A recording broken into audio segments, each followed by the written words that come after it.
సత్యహరిశ్చంద్ర రంగస్థల పద్య నాటకం నుంచి గుర్రం జాషువా గారు రాసిన పద్యాలు కాటి సీన్ పద్యాలు అంటారు.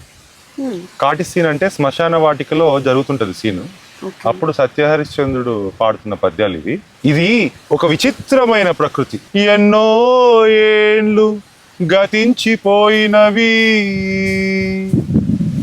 ఎన్నో ఏండ్లు గతించిపోయినవి, కానీ ఈ శ్మశాన స్థల్ కన్నులు మోచిన మందభాగ్యుడున్ ఒక్కడున్ ఒక్కడున్ ఒక్కడై నన్ను లేచి రాడే అకటా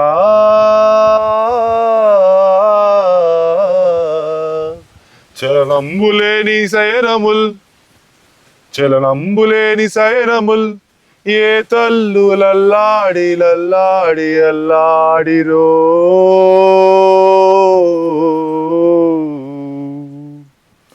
కన్నీటంబడి క్రాగిపోయినవి,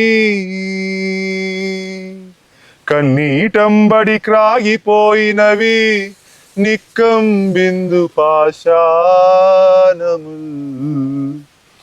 అంటే ఈ శ్మశాన స్థలి ఎన్నో ఏండ్ల నుంచి చూస్తున్నా ఒక్కడైనా లేచి రావడం లేదు ఇక్కడ నుంచి అని చెప్తున్నాడు. ఈ చోటనే సత్కవీంద్రుని కమ్మని కలము నిప్పులలో కరిగిపోయే.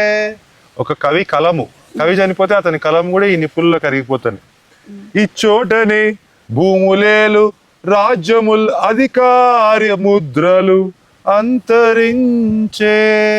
ఈ చోటనే లేత ఇల్లాలి నల్ల పూసల సౌరు గంగలో కలిసిపోయే. ఈ చోటనే ఎట్టి పేరిన్నికగన్న చిత్రలేఖని కుంచెయు నశించే. ఇది పిశాచులతో నిటలాక్షరుడు గజ్జ కదిలించు ఆడు రంగస్థలం. ఈ విధంగా ఉంటది పద్యము. నేను గాయకుడిని కాదు, ఇందులో తప్పులేమని ఉంటే మన్నించవలసిందిగా కోరుతున్నాను.